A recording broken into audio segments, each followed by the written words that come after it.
ਅੱਜ ਦੀ ਗੱਲ ਪੂਰੀ ਚੱਸ ਵਾਲੀ ਏ। ਖੱਤਰੀ ਨੇ ਨਾ ਗਰੀਬ ਆਦਮੀ ਨੂੰ ਦੇ ਦਿੱਤੇ ਪੈਸੇ ਤੇ ਉਹਦੇ ਕੋਲੋਂ ਪੈਸੇ ਨਾ ਬਣਨ ਕਰਨ। ਉਹ ਨਾ ਖੱਤਰੀ ਬੜਾ ਉਹਨੂੰ ਤੰਗ ਕਰਨਾ ਤੇ ਉਹ ਜਿਹੜਾ ਗਰੀਬ ਆਦਮੀ ਸੀ ਨਾ ਉਹਨੇ ਵਿਚਾਰੇ ਨੇ ਬਾਹਰ ਮਜ਼ਦੂਰੀ ਵਾਸਤੇ ਨਿਕਲ ਜਾਣਾ ਆਪਣੀ ਦਿਹਾੜੀ ਦਿਹੜੀ ਲਾਉਣ ਵਾਸਤੇ ਤੇ ਉਹ ਖੱਤਰੀ ਨੇ ਜਾ ਕੇ ਉਹਦੇ ਘਰ ਬਹਿ ਰਹਿਣਾ ਕਰਨਾ। ਉਹਦੀ ਜਨਾਨੀ ਵਾਵਾ ਸੋਹਣੀ ਸੁਨੱਖੀ ਤੇ ਜਵਾਨ ਜਹਾਨ ਸੀ ਅਜੇ। ਉਹ ਜਨਾਨੀ ਨੇ ਆਣ ਕੇ ਨਾ ਜਦੋਂ ਸ਼ਾਮ ਨੂੰ ਬੰਦਾ ਆਇਆ ਤੇ ਆਪਣੇ ਬੰਦੇ ਨੂੰ ਆਂਦੀ ਉਹਦੀ ਜਨਾਨੀ ਉਹ ਗਰੀਬ ਆਦਮੀ ਦੀ ਵੀ ਖੱਤਰੀ ਸਾਰਾ ਦਿਨ ਮੇਰੇ ਕੋਲ ਬਹਿ ਰਹਿੰਦਾ ਤੇ ਬੜਾ ਤੰਗ ਕਰਦਾ ਤੇ ਇਹਨੂੰ ਤੇ ਹਟਾ ਕਿਸੇ ਤਰੀਕੇ। ਉਹਨੂੰ ਵੀ ਸੁਣ ਕੇ ਗੁੱਸਾ ਲੱਗਾ ਵੀ ਯਾਰ ਪੈਸੇ ਤੇ ਜ਼ਰੂਰ ਇਹਦੇ ਦੇਣੇ ਨੇ ਪਰ ਲੇਕਿਨ ਜਿਹੜੀ ਵਾਹ ਹਯਾਤੀ ਮਾਰ ਰਿਹਾ ਚੰਗੀ ਨਹੀਂ ਕਰਦਾ ਪਿਆ। ਆਪਣੀ ਬੇਗਮ ਨੂੰ ਉਹਨੇ ਆਖਿਆ ਵੀ ਸਵੇਰੇ ਖੱਤਰੀ ਆਏਦਾ ਨਾ ਤੇ ਜਦੋਂ ਮੈਂ ਤੈਨੂੰ ਆਖਾਂ ਨਾ ਵੀ ਤੂੰ ਇਸ਼ਾਰਾ ਕਰਾਂ ਤੇ ਤੂੰ ਢੋਲ ਕੁੱਟਣਾ ਸ਼ੁਰੂ ਕਰ ਦੇਣਾ। ਉਹਨਾਂ ਦੇ ਘਰ ਢੋਲ ਵਜਾਉਂਦੇ ਸਨ ਉਹ ਗਰੀਬ ਆਦਮੀ ਜਿਹੜੇ ਸਨ।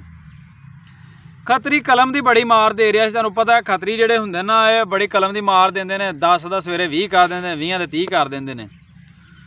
ਉਹ ਜਦੋਂ ਖੱਤਰੀ ਆ ਗਿਆ ਉਹਨਾਂ ਦੇ ਅੰਦਰ ਬਹਿ ਗਿਆ। ਖੱਤਰੀ ਤਾਂ ਰੂਟੀਨ ਨਾਲ ਆਉਂਦਾ ਸੀ ਵੀ ਸਵੇਰੇ ਆ ਜਾਣਾ ਸ਼ਾਮ ਨੂੰ ਜਾਣਾ।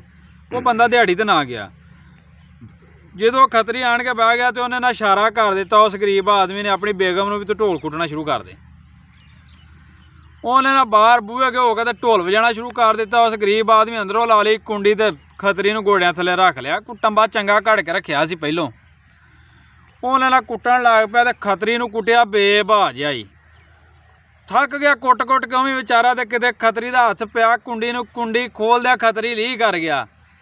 ਪਰ ਤੇ ਖੱਤਰੀ ਆਪਣੀ ਜ਼ਿੰਦਗੀ ਦੇ ਵਿੱਚ ਉਹਨਾਂ ਦੇ ਘਰ ਪੈਸੇ ਲੈਣ ਨਾ ਗਿਆ। ਪੈਸੇ ਉਹਨੇ ਆਣ ਕੇ ਤੇ ਉਹ ਵਹੀ ਜਿਹੜੀ ਸੀ ਉੱਤੇ ਕਲਮ ਫੇਰ ਛੜੀ। ਉਹਨੇ ਕਿਹਾ ਵੀ ਇੱਥੇ ਕੰਮ ਮਹਿੰਗਾ ਪੈਂਦਾ।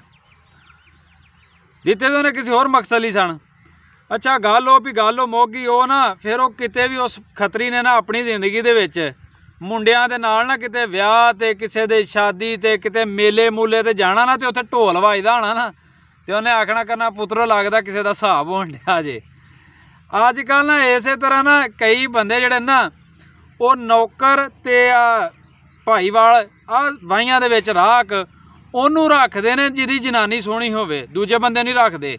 ਜਾਂ ਜਿਹੜਾ ਕੁਆਰਾ ਹੋਵੇ ਉਹਨੂੰ ਵੀ ਨਹੀਂ ਰੱਖਦੇ। ਇਹ ਬੜਾ ਅੱਜ ਕੱਲ੍ਹ ਨਾ ਪਿੰਡਾਂ ਦੇ ਵਿੱਚ ਬੜਾ ਕੰਮ ਚੱਲਿਆ ਵੇ ਐਵੇਂ। ਅਤੇ ਮੈਂ ਨਾ ਜਿਸ ਦਿਨ ਕੋਈ ਗੈਰਤਮੰਦ ਬੰਦਾ ਇਹਨਾਂ ਨੂੰ ਪੈ ਗਿਆ ਆ ਜਿਹੜੇ ਬੰਦੇ ਚੋਰ ਹੀ ਰੱਖਦੇ ਨੇ ਰਾਹ ਕਹਿੰਦੇ ਤੇ ਬੁੱਢੀਆਂ ਕੋਲ ਜਾ ਕੇ ਬਹਿੰਦੇ ਨੇ ਉਹਨਾਂ ਦੇ ਘਰਾਂ ਦੇ ਵਿੱਚ। ਜੇ ਤਾਂ ਕਿਸੇ ਨੇ ਕਰਦਾ ਹਿਸਾਬ ਇਹਨਾਂ ਦਾ ਵੀ ਤਾਂ ਸਾਰੀ ਜ਼ਿੰਦਗੀ ਇਹਨਾਂ ਦੱਸਣਾ ਕਰਨਾ ਵੀ ਹਿਸਾਬ ਹੋਣ ਡਿਆ ਜੇ।